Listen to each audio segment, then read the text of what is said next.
All right, what's up, everybody? This is the Detroit Lions News Podcast. I'm with James, and obviously, we are going to break down the defensive line.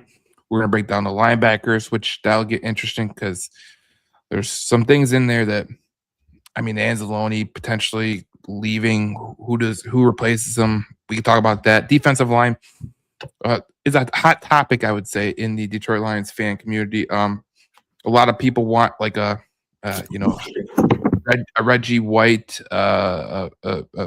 Miles Garrett. Well, there is a guy available, and he might be okay. I don't know if he would be okay here, but his name is Max Crosby. You might know him. So we'll talk about that. We got a lot of things going. Obviously, the news and notes. This is Super Bowl week. Seahawks Patriots. I feel like this is the most dud Super Bowl I've ever experienced in my entire life. Like, I'm not excited about the Super Bowl whatsoever because I think the Seahawks are going to absolutely annihilate the Patriots because I think the Patriots are a little bit of flawed, especially the way they won against the Broncos and the Texans gave the game away. Like, the whole thing is just, it stinks. So unfortunately, the Super Bowl will suck. That's my opinion, but maybe James has a different opinion. But we got a lot to talk about, so we'll get it. We'll dive right into it.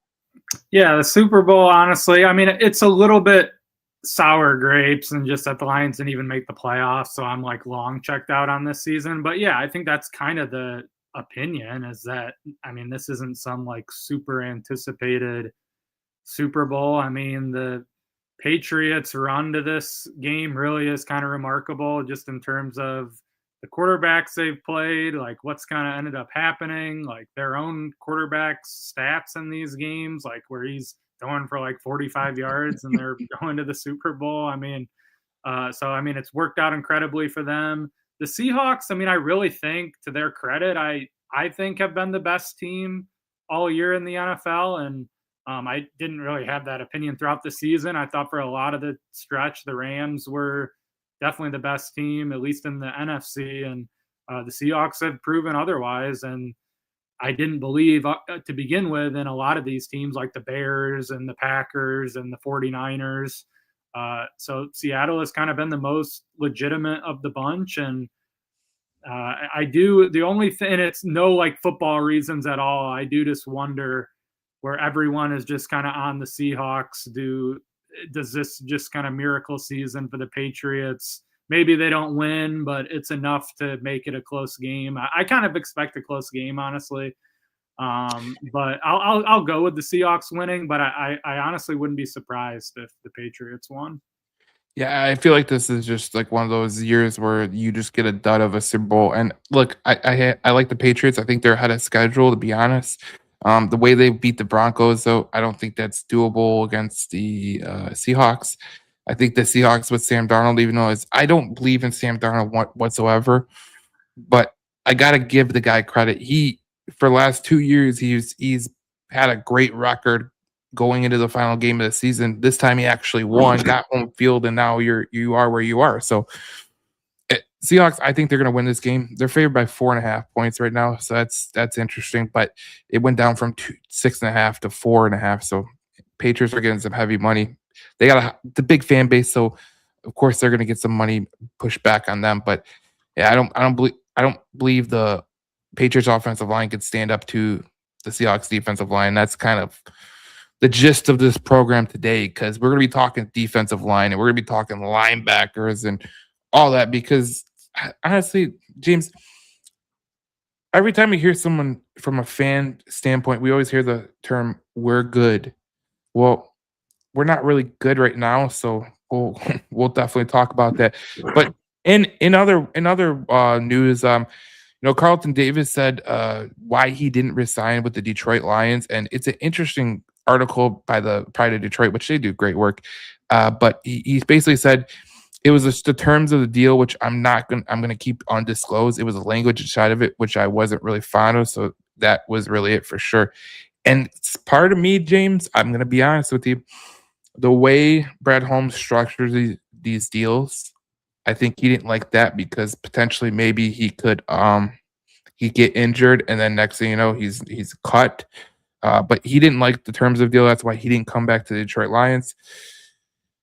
I don't know, man. I thought when he left, I was like, okay, maybe got away with fire because Carlton Davis, I mean, for the majority of his career, has had the inability to stay healthy. So I think maybe this was his one shining moment where he stayed healthy and all that. But I think that Brad Holmes probably did the right thing. And when we get to the cornerback and secondary next week, we'll talk about it. But I think DJ Reed will be just fine. And I think he'll get back to the DJ Reed we all know. But I think he kind of, after the injury, he basically, he wasn't the same player. I don't know what was going on with him, but not the same player. So what do you think about that?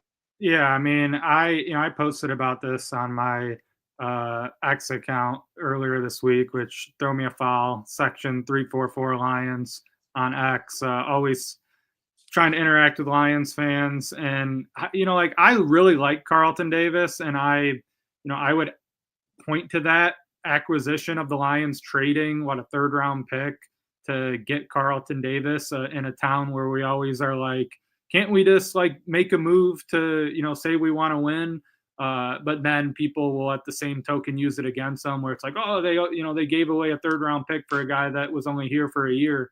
But I think the whole Carlton Davis move was awesome. At the same time, like I don't think, and he had a great game against what was that in the playoffs, the divisional round. Texans. Had 2 interceptions. And, he had a solid season, but he had no interceptions in the regular season. He wasn't like unbelievably amazing. He's a good player, but I don't point to that and be like, we just would have given Carlton Davis $20+ million, as you said, as an aging player, that a guy that even when the Lions acquired him, the whole talking point was, yeah, but he always gets injured and, he this and that. So like, I don't know. I take the acquisition for what it was. It worked out really well for the Lions for the year that they had him. Could they have brought him back? Sure. But again, I don't look at that and be like, man, I wish we would have allocated $20+ million on him. I think we got just as good of a player in DJ Reed, who unfortunately got hurt. He was playing at an all-pro level. Like the last 2 games before he got hurt, the Browns specifically, where he had an interception in that game. Like he was really playing well. I think that also could maybe line up with, they still had their safeties at that specific time too when he got back. Yeah. The safeties were decimated. But I also think maybe he just, I think there's other guys I could point to this too. Like, I know we talked about the offensive line last week, but like Christian Mahogany, no, I don't think he should be factored, like just penciled in as a starter. He probably did, like his last section of games, he probably did come back just trying to do anything he can to get back and probably shouldn't. Not that DJ Reed shouldn't have gotten back and played, but it's hard to know how much an injury like that does linger on, how much it played. Next year is going to be a big year for him. We're not going to talk about safeties as much this week or defensive backs this week, but there's a lot of guys in the defensive backfield that Arnold, Reed, that are going to need to play well. But yeah, just wrapping it up on Carlton Davis, it's not something that I just think is a full blown like they should have given Carlton Davis $20 million. That was dumb. Like to me, that's just not the case. Yeah, for as much as we chastise DJ Reed and Terrion Arnold, for the amount of games they played in, especially DJ Reed, he played in 11 games. His reception percentage against was 61.4%.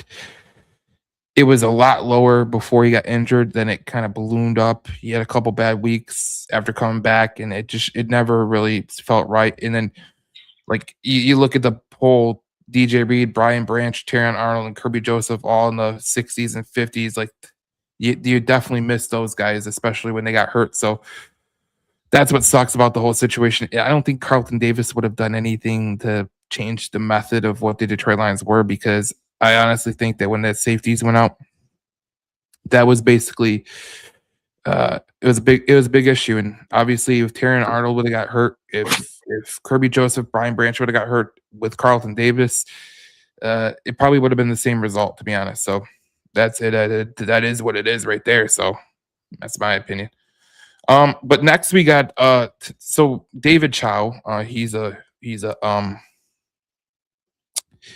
medical analyst for you talk about the medical analyst, and he does a lot of speculation on injuries, and he talked to Dave Burkett of the Free Press, and he gave a concerning outlook on Mr. Kirby Joseph. He says that one's a little dicey here. Once again, rooting for him, said David Chow, but uh, cartilage is a holy grail. If you reproduce or regrow cartilage, you would win the Nobel Peace Prize. Okay, it is the holy grail. It's the tread on your tires. You can't get rid treads or put new tires on. That's how you. He says it's poor vascular, very difficult.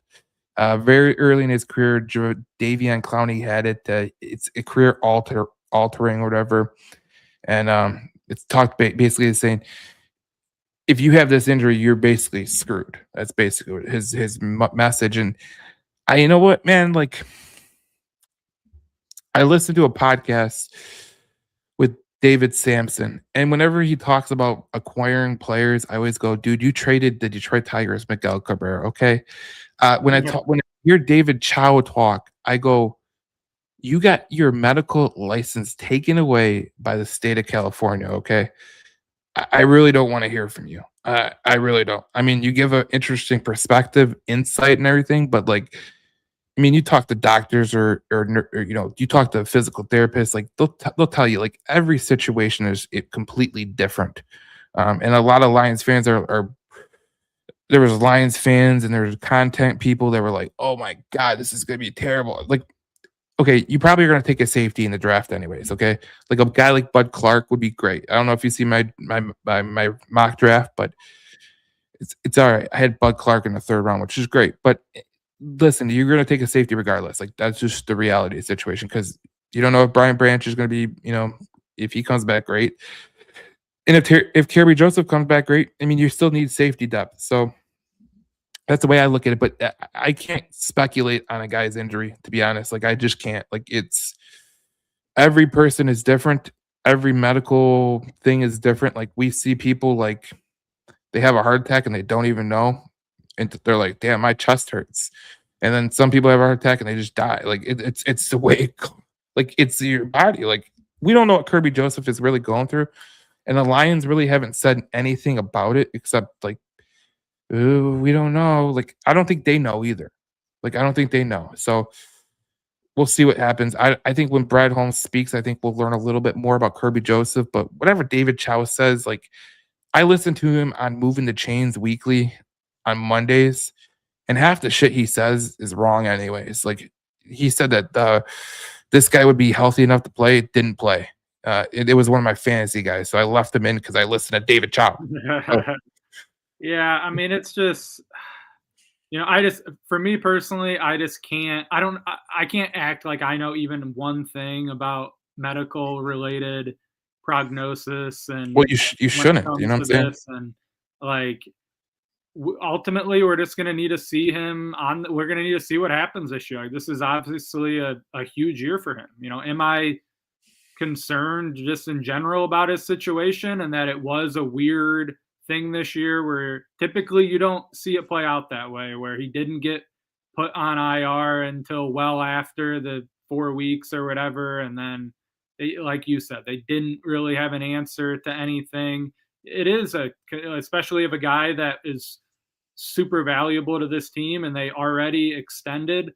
It is a concerning situation, but yeah, to act like I have even the slightest clue of what is going to happen, I don't. And we just need to hope that you get to training camp and get to the season and he's out there and able to play. And maybe he isn't the full 100% that he was a year or 2 years ago, but he can still be an effective player, or maybe he is back to total normal. I have no idea. So, like I said, it sucks, right? And then we have Brian Branch on top of it, who got injured late in the season, and we do know what his injury is, and it happened at kind of an inopportune time to happen late in the year like that. But so yeah, it's both those situations are frustrating, but with Kirby Joseph specifically, it is kind of a mystery at least right now. And so until we get to training camp or whatever, and he gets out there and starts playing or doesn't, we really kind of have no clue what's going to happen with it.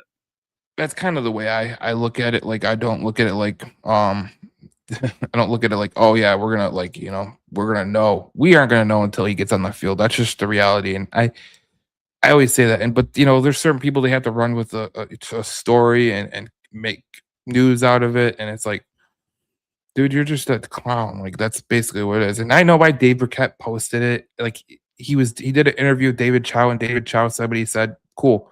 But other people are like going in depth. It's like, dude, you don't have a medical degree. Like, shut the hell up. Like, I don't have a medical degree. I'm not gonna speculate on it. It's like if you were an engineer and you're gonna speculate on like, rocket science. Like that's like no.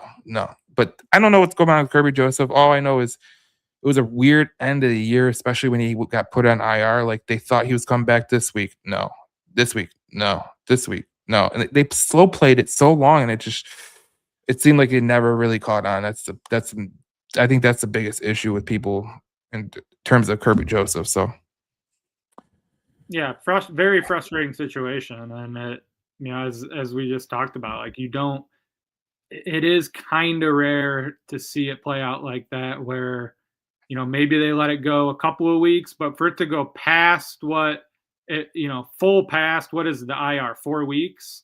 yeah, I mean, they could have put him on there. I mean, like 2+ IR stints like seemingly went by, and then they put him on at the very end of the season with like and they had him on the roster. Like you said, they had him on the roster for most of the year. So like right. And I know that there are people that everyone reported, it actually didn't mean anything.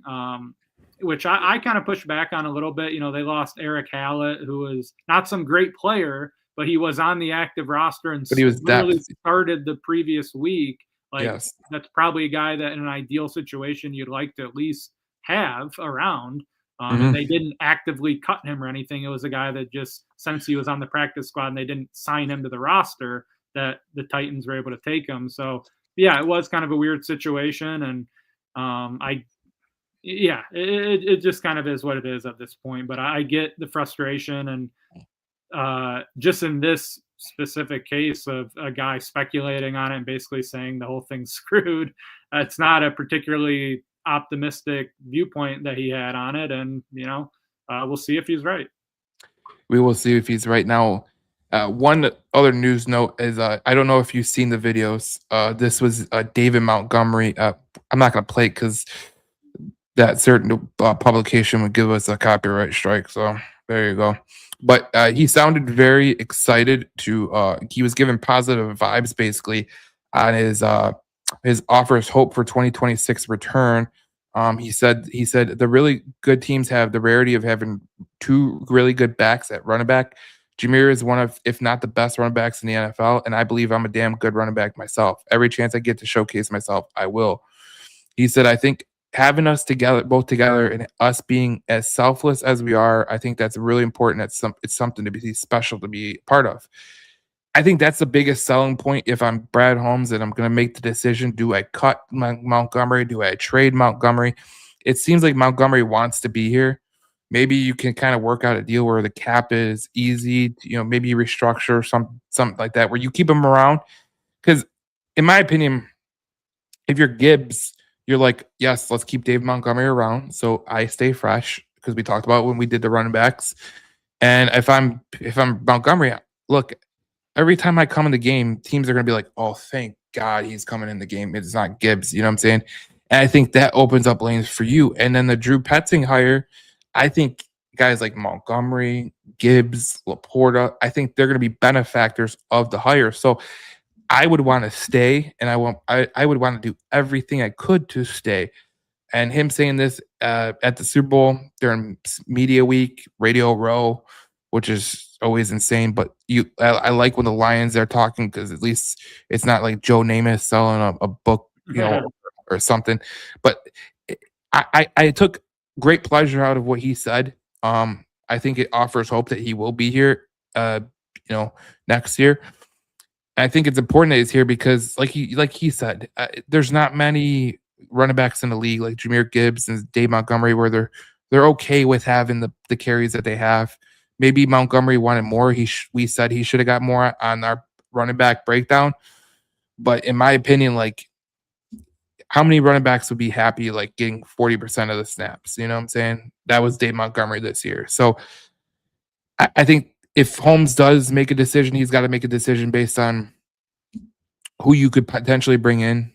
Is he better than Montgomery? Will he gel with Gibbs the same way that Montgomery does? Like that's and does Montgomery wants to be here. It kind of sounds like he wants to be here. So I think you can get something done with him. Just relatively, you know, if he wants to get done, you can get it done. So that's what that was great to hear. I know you saw it on Twitter. Yeah. So Yeah, and I talked about, when we talked about the running backs and when we talked about the Lions getting Drew Petzing, that to me it's just a no-brainer to have David Montgomery on the team back. And even if I don't think really that they'll restructure anything. He'll probably just stay on the team is what it sounds like to me. And David Montgomery is a very smart guy, and I don't think he would go, as you said, on Super Bowl Radio Row, sounding like he did, saying what he did. And he went even further than that, talking about, just the team and how, he expects them to be back to the level that they were at in previous years compared to last year. And, he had a lot of positive things to say. And I don't think he goes on there in that public of a setting where he knows everything he says is going to be dissected a million ways and sound just matter of factly that he's, he didn't say it obviously, but he knows he's under contract and everything he said was just kind of, yep, like I'm on the team and we're going to bounce back. And me and Jahmyr Gibbs are the best, running back combination in the league. And I like what we did with our offensive coordinator. And I think we know we need to get back to the running game. And so, yeah, it was, if you're someone that wanted David Montgomery back on the team, it was basically a complete 180 to Brad Holmes. Almost was like the whole takeaway from Brad Holmes' post-game or postseason press conference was he went kind of in specific talking about David Montgomery, and it was like, oh my gosh, like is he going to be cut or traded or whatever? And then you heard David Montgomery in that clip, and if you haven't listened to it, I would definitely encourage doing so because, yeah, it just was – watching that by the time you're done, even watching a 30-second segment of it, it seemed kind of obvious that he's going to be back on this team. Yeah, just body language alone, it seemed like he was excited about the hire, excited to work with Jahmyr Gibbs.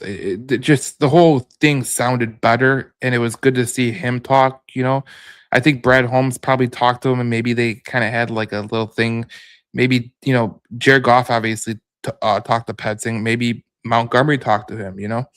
There's a lot of reassurance I think that could have came in the last couple weeks because Holmes spoke at the beginning of January. That's a really good point. We're in early February, so things can change quickly. Like you always talk about, when these general managers have their meetings, they don't have their meetings with players till depending on when they get eliminated, which Detroit didn't make the playoffs. So I think, the divisional round, they probably had the player meetings that week.Maybe the conference championships, they had the player meetings. So by the time you got the Super Bowl, maybe they were all glued into what was going on. And, Sewell and St. Brown, they seemed optimistic too. They spoke about long-term commitment and belief in the culture and great for, people that think that this team is going to slide backwards. I think having guys like those two, it make it entirely different, like with the way that they approach the game every which way. We talked about it last week on the offensive line. Remember, Sewell was saying, didn't have my best year, not at all. Yeah. It was terrible. Like 99.9 on like any of the the efficiency and he's up for protector of the year. It's like you didn't even have a good year by your standards, and you're still one of the NFL's top offensive linemen. So it's good to have those guys, but it's interesting because you talked about it on your Twitter today, section 344. I saw it, and I we have to bring it up because it is the news that is huge, especially with Detroit Lions fans, because I think they like edge rushers. I don't know, maybe I'm wrong, but I think they like edge rushers. And this guy, Max Crosby, trade rumors are resurfacing. Obviously, Jay Glazer went and said that he might ask out. We all know he has connection here from going to Eastern Michigan, being from Lapeer, Michigan, being a Lions fan. And then you hear guys like St. Brown talk about it, and Hutchinson basically said that it just seems right. Yeah, honestly, I was like, I was blown away by listening to Aiden Hutchinson talk about this. I feel like he has been asked about like Max Crosby, even like specifically in the past, and it's always just more of like the company line. Like he's Yes. outright said like that he thinks the defensive line is really great, like as it is, and I mean, I just think it's, if nothing else, to me, it's at least a little bit of a mindset shift in that, like, hey, like, what do I have to lose? And saying that, yeah, like, I think this incredible player who does seem like he's for sure not going to be on the Raiders next year, why don't I, yeah, like, I am friends with him. I think if he's on our team, it would be like, we'd be incredible. And yeah, he says it would just feel right. He did throw the caveat in there that it was unlikely to happen, but Right. like, yeah, So did St. Brown. he never like had gone to that place before, from my understanding and my, watching his interviews or stuff that No. have been reported on him in the past. He's always someone that just doesn't really get into that, and he Yeah. gave like almost like a 2-minute ringing endorsement of Max Crosby. It was at least interesting to hear, and I don't think there's any downside to him saying like, yeah, like I think he would be good on the team. Here's what I think. I think I told you before the show, but I think with the way Hutchinson was talking, he's a smart guy. He really is. He's a very smart guy. Very smart, very smart. He comes from a very smart family. When he says something, the way he says it, because you're right. He usually toes the company line. Like he knows the line, and he even when he was on ESPN NFL Countdown, and they're asking about the Detroit Lions, he's like, just get healthy, Yeah, and people hated him for and that. people hated it. But Yeah, look, he's not gonna be like, no, our defensive back sucked, or right. I had no help on the other side. Like he's not gonna say that. But when he says something like that, I kind of raise an eyebrow. I know you were raising an eyebrow too, because he doesn't do that. Like he does not come out and say, "Yeah, I think we could get Max Crosby and it would be great." He obviously threw in the line. It's very unlikely. So did St. Brown, but them giving ringing endorsements leads me to believe that I think they'll make a run at Max Crosby. I kind of am of the impression that we saw the Tigers make a big move with Framber Valdez. Huge move. Mm. I think we're going to see in a week time, because it's going to be around the same time.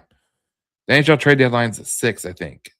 And then free agency opens not long after that. I think in a week we'll hear about 2 bold moves from the Detroit Lions and the Red Wings. I think that's what's going to happen. Because, like you said, it just seems different because, like, St. Brown doesn't come out and say what he says. Like, he's very measured too. Like, he's a measured guy, Hutchinson is a very company guy. Like, he's not going to say, oh, yeah, like, it'd be great. Like, but it's probably not going to happen. That's what he usually says. He didn't say it this time. He gave a ringing endorsement, said, I would love to play with him. Like, kind of leads you to believe that I think Brad Holmes is looking at this and going, what can I do to impact this roster in the best way? Because Yeah. we'll talk about it when we get to the defensive line, but this free agency class in terms of edge rushers is terrible. And the Lions need edge rushers. So, and they're going to get Anzarike back and Pascal back because of that weird told rule. I don't think you can I really don't think you can hedge your bets on Pascal, maybe Anzarike, but Pascal, I think you'd have to make him earn a job. But you look at the edge rushers that are available in free agency, and you're just like, you might have to go make a bold move. Like if you're Brett Holmes, you might be saying, damn, this might be the time, man. Because the way it goes is like the best negotiators, like whether it's business or general managers or whatever, they pick a great time to strike. They pick a great time to go after the guy they want to go after. Like Barry Zito in Florida. Okay. He traded Huberdeau and Uyghur to Calgary for Matthew Tkachuk. at a weird time. Like people were like, "What are you doing, dude?" Next thing you know, they're lifting a Stanley Cup. So the smart general managers pick their moments. The aggressive general managers usually don't. They usually don't last from year to year. But if you want sustained success in terms of making the playoffs, keeping your roster intact, keeping the culture intact, sometimes you have to make these incremental moves. And I think this is a part where the Lions could potentially do it. It's going to be interesting. I still would lean towards they're not going to make a move of this caliber, but I listen, we're 32 days now, I think, away from the legal tampering period opening. This is this is going to get serious pretty fast in terms of this roster getting taken shape. And, we're going to talk about, probably right here, right now, like about the front seven and of this team. And I really think the whole offseason is, to me, built on defensive improvement, because I know we've talked even this whole offseason, the whole Lions fan base. I think it's all almost to this point been about defense, who's going to be, or offense, who's going to be the offensive coordinator. What do we need to do to improve the offensive line? I think the general consensus still is like, what's the biggest thing that needs to get improved? I think a lot of people would say the offensive line, which, it does need to have improvement. And we talked about that. And there's probably a number of different moving parts that could happen there. But I still think it's within the context of they ranked top 5 in points and yards. And the defense hasn't had that built-in floor yet. It's been nothing close to that. So to me, there's still so many questions about this defense. Like, should they play this scheme they're playing where, it's heavy man and, even down to the defensive line? Like, should Aiden Hutchinson be lined up as wide as he is? Should he be playing 90+% of the snaps? Should we be playing 3+ linebackers? Because there's not a ton of teams that really are doing that as much as the Lions are. You had a guy in Derek Barnes who wasn't really utilized correctly this year. He was playing a ton on the edge. That really was kind of a failed thing. And that was a guy that they extended and made that was kind of a little bit of a surprise move at the time. So there's this, and you touched on the, bringing Anzarike and Pascal back potentially. And maybe that's just, hey, it's totally free, cheap depth. But that was kind of what was the story last year with those two and Davenport. And we didn't get anything out of those guys last year. So to me, this is all about defense. Like, we talked about the offensive coordinator is Kelvin. We don't even know if Kelvin Shepard's going to be successful. Like, is he going to make any changes to his staff? So to me, this whole offseason is about defense. I even wrote this down, like, to use this quote in a mocking sense, like, to me on offense, like, we're good. Like, I know we got to improve the offensive line, but like, I'd be shocked if this offense isn't again like a top 5-ish offense. And even if they dropped a couple of spots, which I still would be surprised on, it's still a totally different world than compared to the defense, where like this wasn't a good enough unit last year, even close. So especially down the stretch, and even with the secondary being hurt, they had basically their whole front seven, and they were getting gashed on the ground in the biggest games of the season. So I think all of this should be called into question, what they're doing on defense. And I'll end it with this. I think, and I know we don't know how it's going to play out and who's going to be available and all that. I think the most ideal situation for me by far is that this team selects a defensive lineman in the first round, because and you just said there's no amazing, you don't think there's any amazing defensive players in free agency. No. I looked at the list just right before this show. There's a number of guys, like at least in the front seven, there's a lot of guys listed on there. There's not a lot of crazy, huge impact, but to me, I hope it works out to where they take a defensive lineman in the first round, because I want guys that I can just, even if it's just in my own head for the time being, like, yep, that's an upgrade. Like, we just got an edge at 17 overall. We finally have a guy that maybe can be a true running mate with Aiden Hutchinson. And we go from there. And you add a guy and you bring back Al-Quddin Muhammad. I I kind of think, I said maybe he gets priced out. I almost think now that maybe we value him a little bit too much compared to the league, and maybe we are able to bring him back. I think Roy Lopez is a guy you should bring back. But beyond outside of that, I mean, I think they need to improve big time, and maybe it's still the biggest pathway to this defensive line improving is a year or two improvement from Tyleik Williams, and then combined with even more important than that, year or two of Aleem McNeil off his injury being way more of the guy that they wanted to pay $20+ million to than the guy last year who came back. And okay, he has maybe the excuse last year of he was coming off the injury, but the defensive line might go as far as, does Aleem McNeil become more elite? Like, is he elite again? And is Tyleik Williams a really legitimate number one pick? Those two guys could have as big a say on it as anything, even compared to anyone that they bring in. Yeah, I look at this list of the free agents that are available, not available, that are Lions free agents. You got DJ Reader, Onwuzurike, and Roy Lopez from the defensive interior. And when we go through the defensive interior in regular season, double team, triple team, and chip percentage, I mean, DJ Reader got double team 70.2% of the time and triple team 5.4. Aleem McNeil, in terms of what he was able to do, he got double team 64% of the time, which was pretty close to a league high. But DJ Reader was the highest. So maybe you could potentially bring back a DJ Reader or something like that. But his AAV of what he's is 3.8. Roy Lopez is 6.3, and Levi Onwuzurike obviously is told, so his thing doesn't go against it. But when you look at how much DJ Reader played last year, he played 53.5% of playing time. Aiden Hutchinson played 90%, which was the highest on the team by far. Aleem McNeil at 75.9, Marcus Davenport 55.2, which he had one sack, so that tells you everything you need to know. And Tyleik Williams played 41.3, Al-Quadin Muhammad played 40, Roy Lopez in a 38.6% time had 2 sacks, which is more than Marcus Davenport had, and he played more snaps. So there you go. I just look at this right the way it is. I'm amazed about Al-Quadin Muhammad. I went back and I watched some of the games that we lost, and how it went the games that he didn't play a lot in.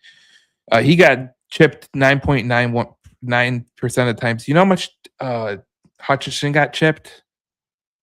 It was like the third or fourth most amount in the NFL. Right? Yeah, it's pretty insane. He got chipped 25.5% of the time. He got 42.7% of double teams, which was really high, and 5.88 triple teams. So he played 90%. That's the biggest thing we can hang our hats on. We have Aiden Hutchinson. Everyone was all concerned coming off his broken leg that he might take some big step back. I think he had an incredible season, especially when you're factoring in. I don't think really anyone else around him really did anything all that special. I mean, Al-Quadin Muhammad had a good year. He was only out there 40% of the time.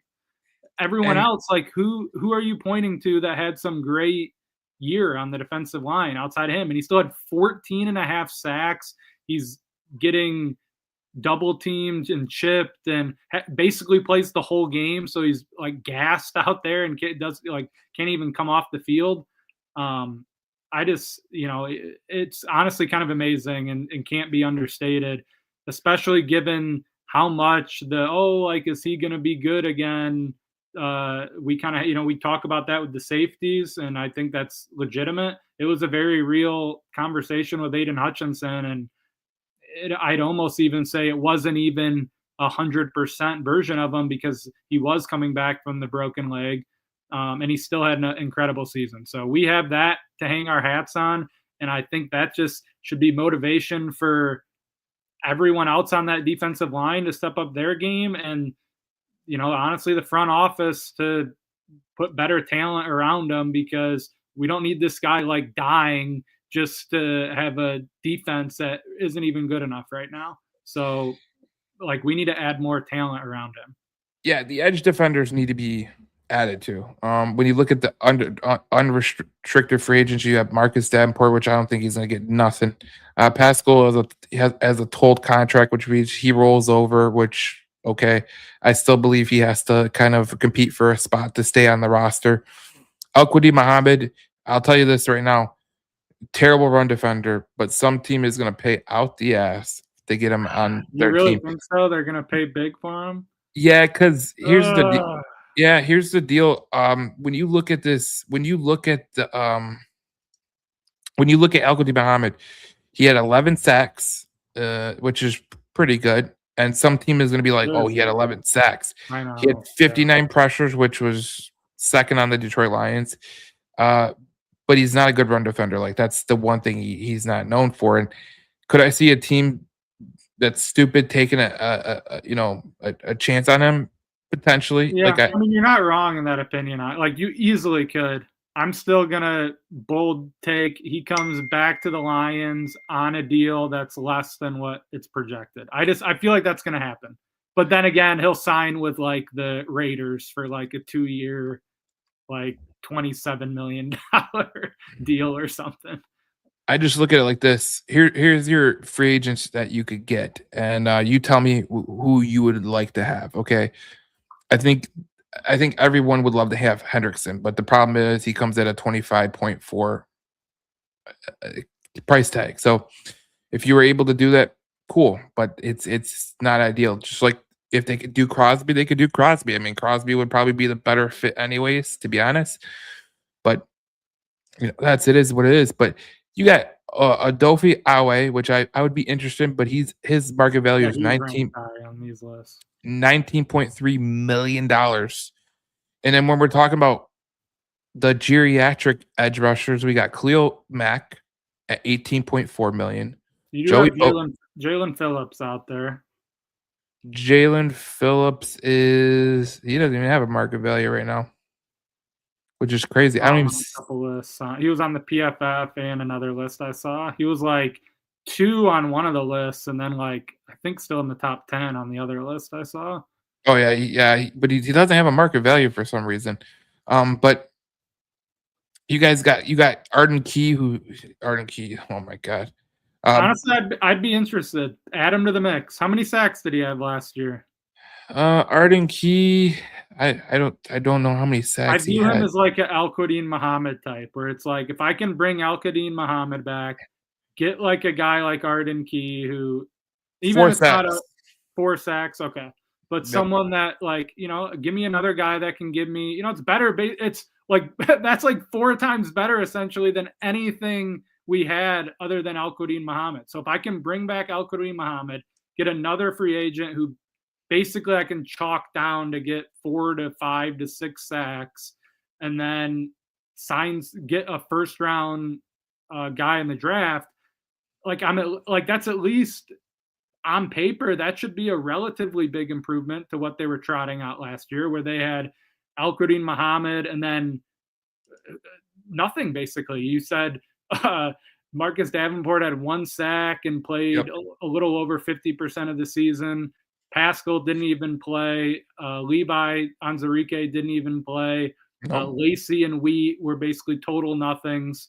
So yeah, if you can, do not disrespect Tyler Lacey like that. Okay, Tyler Lacey was out there starting. There is no Tyler Lacey slander here because he was better than Marcus Davenport. He had 10 pressures compared to Davenport's 6 pressures, and he was tied for sacks with Marcus Davenport, and he played. I can't do it. I can't do it with these guys anymore. And can we just say we're good on the told over contracts or whatever, and I don't want these guys, honestly. Like Levi's the one where I can at least convince myself and not be like insane about it, where it's like if he's healthy, he could probably at least be a rotational contributor. And if you're paying him nothing, all right. But like Josh Pascal, like what are we waiting for? Like he's basically never given us anything. Like at least Levi's given us a year or two where it's like, okay, like he was decent. He just never, he's hurt the other 50% of the time. Josh Pascal, like, just take a chance on someone else. Like, I don't know. I think there is a pathway to improving, and there are some kind of mercenaries out there in free agency, but if you can get someone that can at least get you a half dozen sacks on top of bringing back a guy in Al-Quadin Muhammad, and then you're getting someone in the first round, that, to me, that's my plan right now. That's the plan. First round edge, bring back Al-Quadin Muhammad and Roy Lopez, and then get me a guy or two who probably should, like Arden Key, like that shouldn't break the bank, right? Like a couple of guys that throughout their history are 4 to 5 to 6 sack guys. I think you wildly improve your production over hoping that, or at least in last year's case, that Pascal and Marcus Davenport give you something. Yeah, I think there's a couple names that I would bring up. It's in terms of Boye Mafe, the Seattle Seahawks edge rusher. He'd be interesting, but he comes in a little higher price tag than Muhammad. But I still think the best scenario is the draft. I look at two names in particular. TJ Parker is a total Detroit Lions fit. Great run defense. Great at getting to the quarterback. I think he had like a 17% win percentage on the edge. And then there's Kendrick Falk from Auburn, who is also a freak of nature. I think they'll stay in that realm. But if they do go move up, I mean, the combine's going to tell us everything. And then it obviously Decker, if he retires or whatever. But when you look at this defensive line room, like there's nothing here that you're like, okay, we have Hutchinson, we have McNeil. Like I think McNeil come back from injury. He was a little trying to get himself together, but even with him come back from injury, 20 pressures, a sack. He had McNeil and Williams have a good amount of upside next year, but we still need edge help. Yes, and that's where I think that the cipher goes, because you look at Muhammad, he could potentially be gone. Am I going to give Marcus Davenport another contract? Absolutely not. And you were talking about Levi Onwuzurike versus Josh Pascal. I have more faith in Onwuzurike. I think, especially with the metrics that came along with him when he was healthy. Right, he actually was decent. The 2020, the 15-2 season, he gave us something. Yeah, he gave us something. He was one of your key players when Aleem McNeil went down. He was actually pretty decent, pretty good. The problem is here's the issue. Well, there's not an issue. Pascal makes more than Onwuzurike, so I think Pascal is gonna have to compete for his job. To be honest, Onwuzurike makes nothing. Yeah. He makes absolutely nothing. So if I'm the Lions, like, it's an easy contract to kind of go by. So why not? You know what I'm saying? But in your terms with edge rusher, like, yeah, they gotta do something with edge rusher room. Like, I'm looking at names that could potentially help you out in the back end, like a guy like there's a couple guys I've seen. Even if you bring back a guy like, I don't know, you want to bring back Lacey, okay, but he's more of a defensive tackle. But like, there's guys all over here that will be available, and I think that they're going to be cheaper than the market value says they're going to be. Like, a Tyquan Lewis, a Denico Autry who's 35. Like, you just can't have Hutchinson play 90% of his snaps. Like, that's just the reality. How many sacks do you have it up there of how many sacks Autry had? Is he a true edge? He could play both inside and outside, so that's the good thing about him. But was he with the Texans? Yeah, he played a minimum of snaps. He had 4 sacks. So even that's kind of what I'm talking about. Like, you can maybe get like 3 guys of that. Like if you don't bring back if Al-Quadin Muhammad gets priced out, like I feel like you can get 3 or 4 guys, like kind of almost in the Roy Lopez. You were hoping to get out of him this year, like guys that, like, Roy Lopez was someone that you looked at his year by year thing. It was a guy that played 15 to 16 games a year and was a contributor. Like, that's kind of what you need. They've just had too many just absolute zeros on the defensive line that you just can't live with that. And then you have basically no rotation, and the ones that you do, you're just trotting out other guys that are giving like the Lacey's and Wheats of the world that are giving you nothing. So like I'm kind of on in it, and it's not this like drunken sailor like let's go out and trade 3 first-round picks for someone or go out and pay the absolute top dollar for whoever, but like go out and get productive players. That's really all you need. Like go out and get 3 or 4 guys that the overwhelming likelihood is they get you 5 or 6 sacks. Like and not like a guy that you're just hoping stays healthy or a guy that doesn't have any that hasn't given that's been here for a handful of years and hasn't given you anything. So I like the just veteran like get me a couple of guys off the edge that have a half dozen sacks that I can count on. You can't get worse than you were last year. Like that's just being honest. Like you had no guys besides Muhammad and Hutchinson over 2.5 sacks. So that tells you all you need to know. Like it was just terrible from the word go. Like, and that's the thing. Like people are going to talk about Brett Holmes and they're going to say we're good. Well, when you look at the statistics and you say, okay, this is how it is. Yeah, it wasn't good enough. Like it's not good enough to be where you are, and it's not good enough to have only 2 guys get over 2.5 sacks. Like that's embarrassing. Like the guy you brought back, Marcus Davenport, played in 8 games. Okay. He played 55.2% of snaps. Danico Autry played 14% of snaps and had 4 sacks. So just those little differences is a huge thing. And that's why I look at like I know the free agency. It's not like some great like oh you're not like 4 or 5 guys deep and still rattling off guys that make you super excited. When you really look at it, there's like probably 10 plus guys in there that like if you hit on a cup 2 or 3 of them and they actually give you something, that's a world. That's like a mountain of you're moving a mountain in terms of the improvement that you're having. And it is kind of a low bar. That is, I guess, the one positive in terms of this conversation when you're looking at it, because you have just had so many. This is not like some like 15-man group. It's like if you're talking just about the edge specifically, not Hutchinson, it's 4 or 5 guys, and pretty much for the most part, as I think I've talked about this a couple of different times, like just getting, and you just said it right there, like great, we had another guy opposite of Hutch that had 11.5 sacks. The only problem is literally the other 3 or 4 guys did absolutely nothing and mostly didn't even play. So if you just get, 30-40% more production out of there, like that can be huge. And you're hoping to get more. You can get, have 3 guys that give you 5 sacks each. Like that's not like unbelievably insane to think about. Yeah, I look at some edge rushers on like here, like they're not great edge rushers, but like a guy like Joseph Ase, Arnold Ebetke from Atlanta, Chason Floyd, Bofe Mafe, Arden Key, AJ Espinoza, Dante Fowler, Hassan Reddick, Derek Barnett, Charles Onowenu. Like how many sacks did you said AJ Epinesa? Yeah.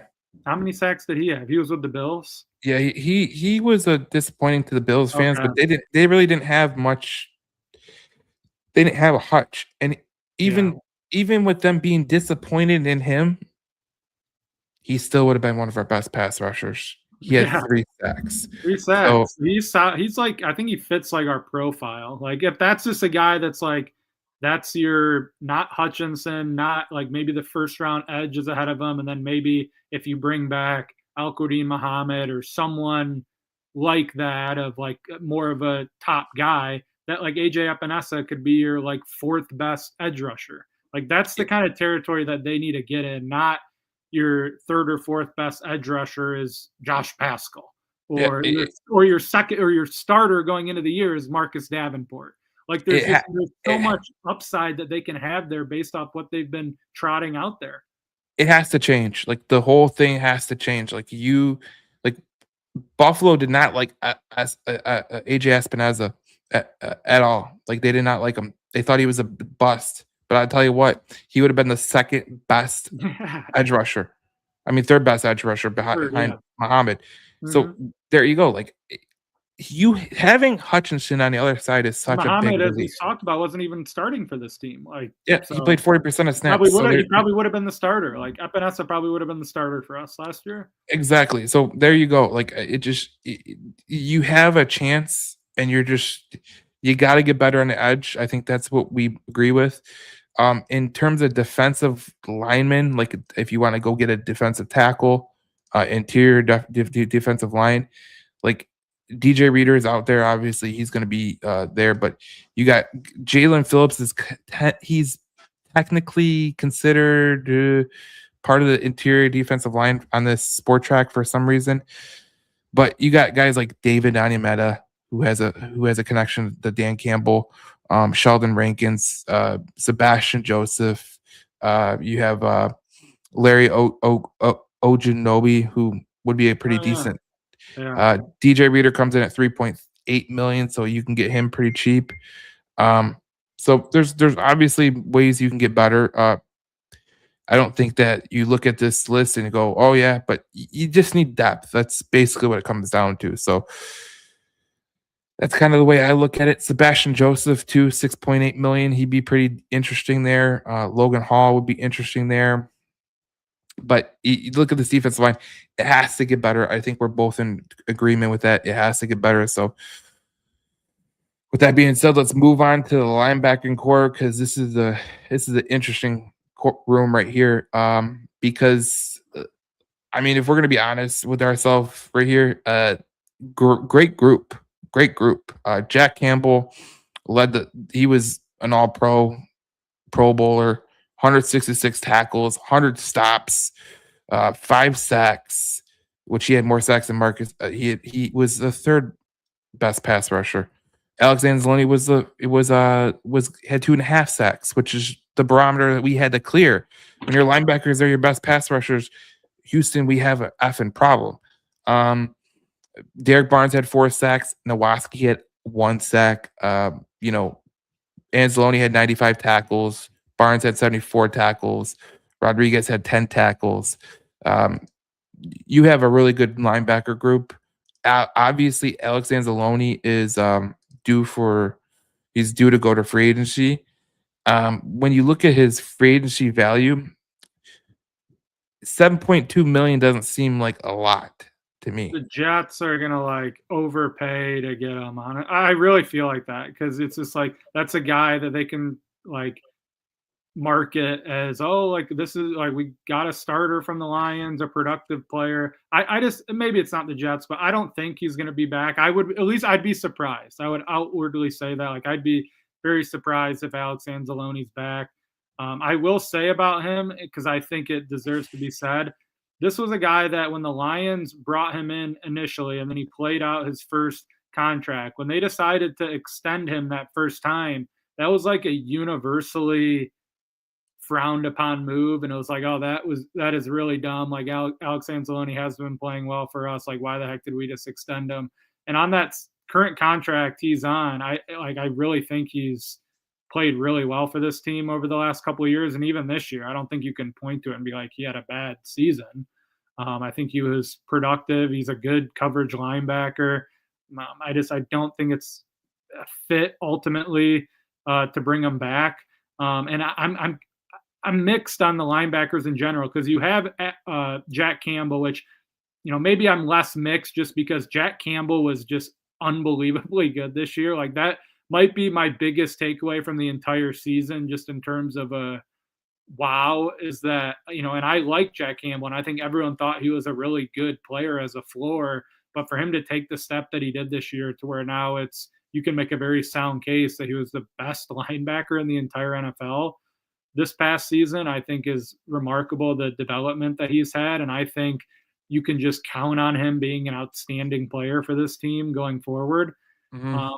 But outside of that, I do want, and if I'm thinking that Alex Anzalone is going to be gone, and that I talked about earlier, I don't think ultimately the contract you gave Derek Barnes panned out in terms of the value you were hoping to get out of it. I do wonder, should they be playing 3 linebackers as much as they do? So I'm going to trust Kelvin Shepard, at least in that sense of he was the linebackers coach. He has ultimately, Jack Campbell turning into what he has alone, I think is a huge win for the linebacker room. And it should be the linebacker room's probably that alone to me is probably a positive with them. But it is going to be outside of that. It is going to be interesting because you do have to put another position out there. I think uh, Malcolm Rodriguez was someone that didn't really. He was in a contract year, didn't really from injuries and coming back from that injury. I don't think he had a great showing. So it could just make sense for him and like a guy like Trevor Nowaski just to come back next year as depth for this team. But I'm going to be interested to see what comes of Alex Anzalone and his spot and what they go with for that. Yeah, you got Anzalone's a free agent, Grant Stewart's a free agent, Zach Cunningham is a free agent, Ezekiel Turner is a free agent, Nowaski is a restricted free agent, and Malcolm Rodriguez is an unrestricted free agent. I look at this, potentially you can get like a Rodriguez, maybe you can get him back and make him a starter. But the linebacker room, I think, is good. And I'm not worried about the linebacker room. Like I said, Sam Barnes, Derek Barnes has a great deal, but that's basically the way I go. Yeah, I mean, and I think we just touched on it. Like, I think the floor that you have with a guy in Jack Campbell who has just blossomed into a star at the position, I think that does give you a lot of flexibility. It does kind of, if you're projecting it out, he does kind of seem like a guy that's a no-brainer to be extended in Detroit, especially when you're factoring in, some of the injuries of other guys that maybe would be in that mix. And so, yeah, it is nice that you drafted a guy in the first round who's a complete stud, and you are kind of looking at it as, okay, if all the stars align and the contract makes sense and we think it's a great fit, like, sure, maybe you bring back Alex Anzalone. If it doesn't, I don't think that's someone that you're like, yeah, let's pay the extra dollar to bring him back, especially in his 30s now. That'd be what, his third contract you're giving him to. I do think that ship has kind of sailed, and it was a productive one, and it was good for both sides. But I do think there's a little bit of a changing of the guard there. And the one thing I would say is that I just mentioned I think the ideal scenario is them going with a defensive lineman in the first round. I do think linebacker is one that, like, if there's a couple of guys that maybe they fall a little bit, like the Styles from Ohio State, I think probably goes before 17, but maybe if it's not him, even if there's someone that you like, if you think you have a bigger role in mind, because linebacker is a position that, I'll give the Eagles credit for it. Like, they've taken guys that have way more of a role than just your stereotypical linebacker. Like, some of these guys, and you just talked about the Lions, some of them are good pass rushers. You can get productivity out of it, and the Lions did this past year. If there's a guy that you think can get you 7-8 sacks and still offer maybe a coverage skill, or someone that you can really trust and just stacking up against the run. But I do think that's a sneaky position. Maybe it's just not in the first round, but maybe you fill that through the draft, and a combination of bringing back a Rodriguez and a Nowaski or something.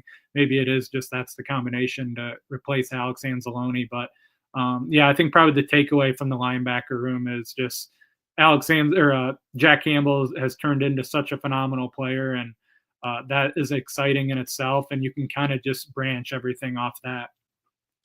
I think this draft is interesting with the linebacker position because Jacob Rodriguez out of Texas Tech could be interesting.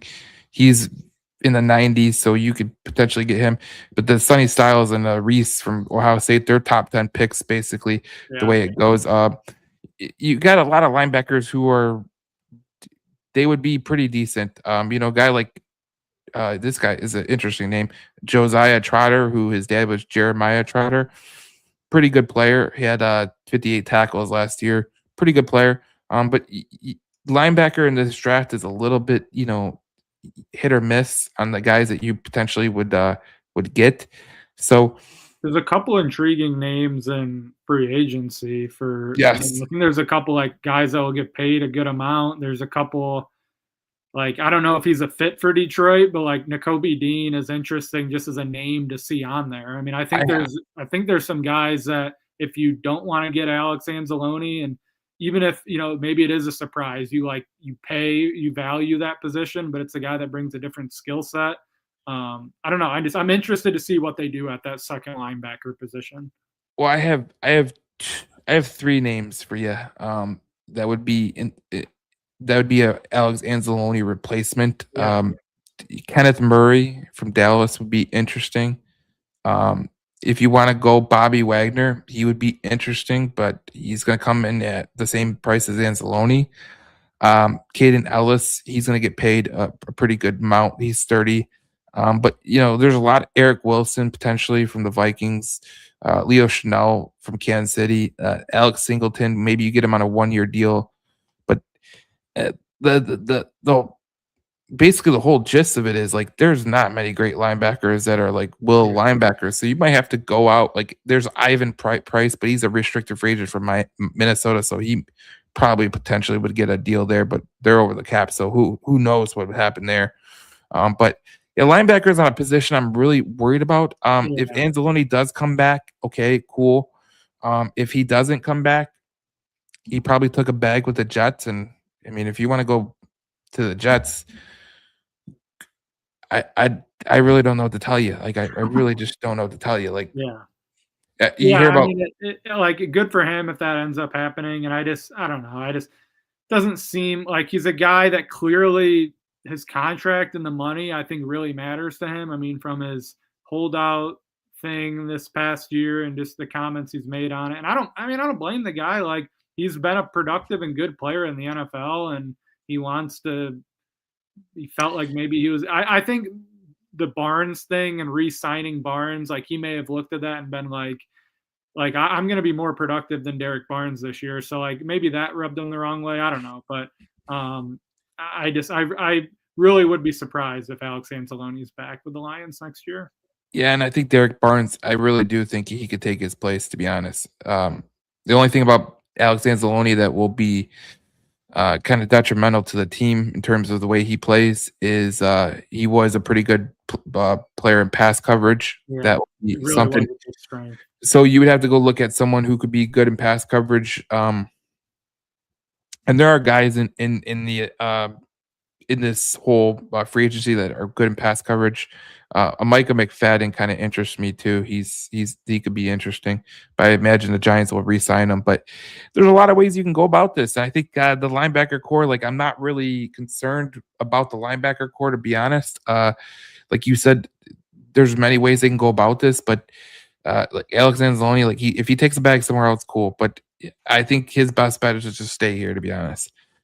You're not going to go to the Jets and have a chance to win, especially with the way that you know Aaron Glenn wanted to hire Wink Martindale and Woody Johnson said no. So whatever you want to do, Alex. But I think he would be best served to stay here and maybe take a deal in the brightest ways.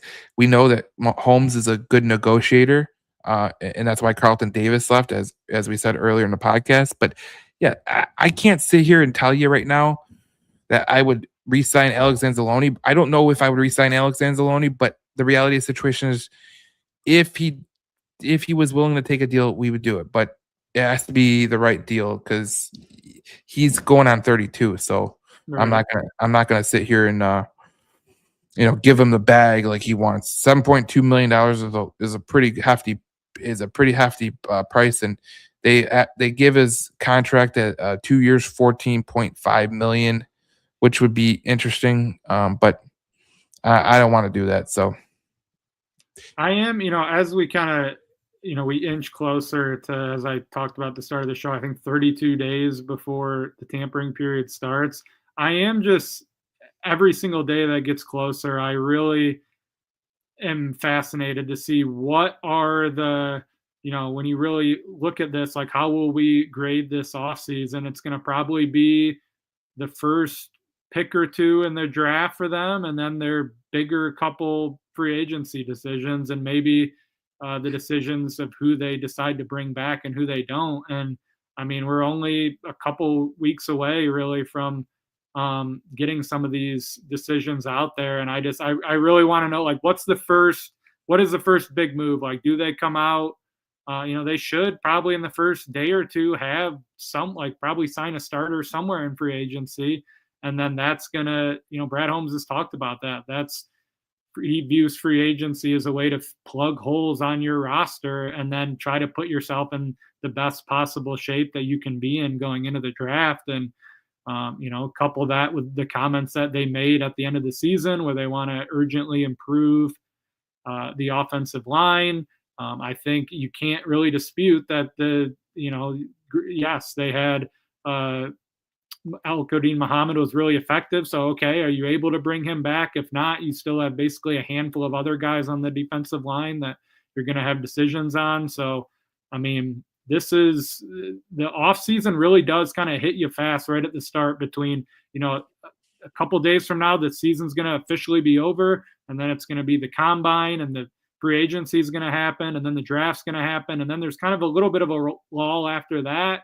Like, who really kind of cares about OTAs and some of that? Like, you can get a lot of good content out of it, but in terms of the structure of the roster, like a month from now, 1.5 months from now, like we're going to have more of an idea of what this team's going to look like. And I'm interested to see what are the things that they're really going to bang their fist on the table in terms of moves that are going to improve this team, because the clock's ticking in terms of when some of these decisions are going to happen. Yeah, it's coming soon. I mean, obviously the combine will be in a couple weeks, so that will be a big one. Then the free agency hits, and you got a lull a little bit, like between the draft, which will be it'll be good for us. We'll talk about a lot of stuff, but yeah, it hit NFL offseason is it hits every fiber. Like you go from the combine to the free agency to trades to draft, the league new year. So there's going to be an emphasis to get better for Detroit. There's players that they can go get. We've talked about offensive line. We've talked about tight end. There's a lot of areas they could improve. Now it's how do they improve within the margins, and how do they improve within the extra talent that they could get. You know what I'm saying? Like if you do go out and get a Max Crosby, like that's a huge get. But how do you reshape the rest of the roster? Because if you do get a guy like that, you have to kind of like take some value free agents and kind of hope that they hit.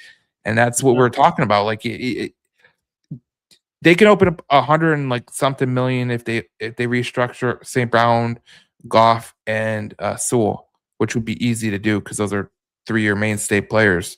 And they have enough money. Like the way they've structured these contracts, very, very well done by Mike Disner.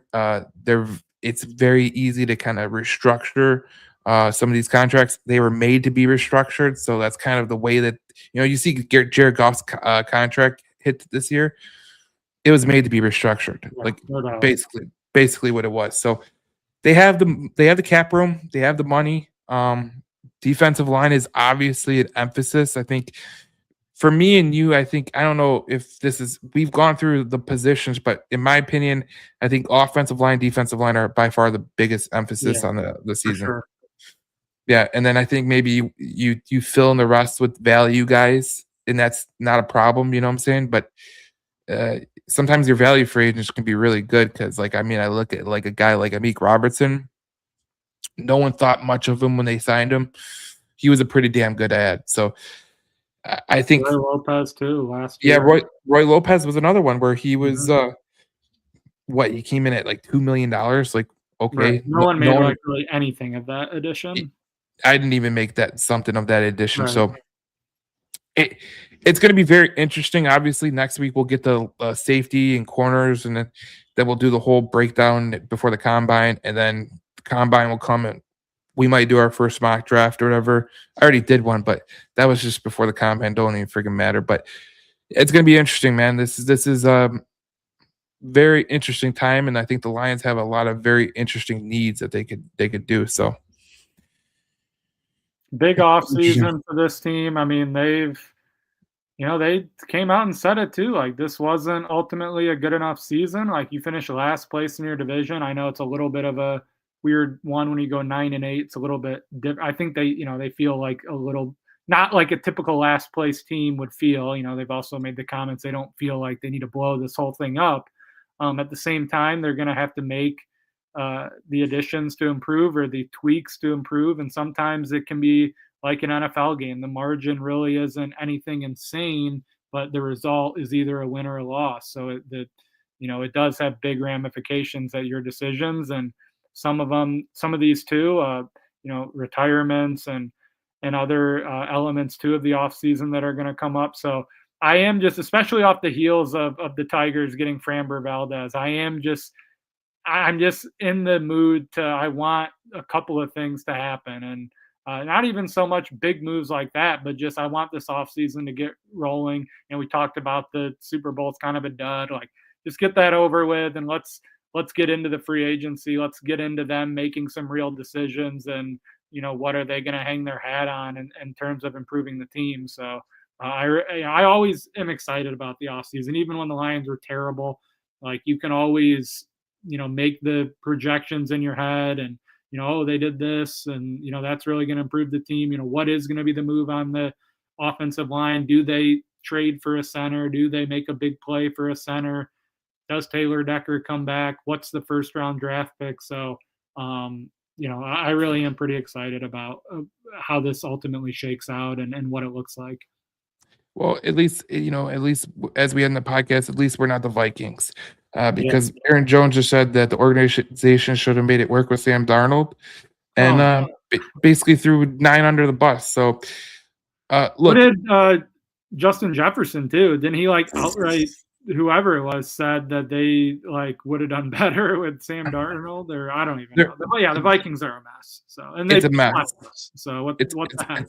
And they don't have a GM right now. So yeah, and they're not going to hire one apparently until after the draft. Which is no, they're going to go with the team president, which is the worst idea that they could do. So. Isn't that completely bizarre? Like, they're the guy making the decisions is going to be an in-house Kwesi in the draft was arguably the biggest reason he got fired, and then an in-house guy is going to do all that. That just seems incredibly dumb. I like what Pat Kerwin said. He was in the front office of the Jets and everything. He goes, "This is something the Jets would do, where they would fire the whole staff, right.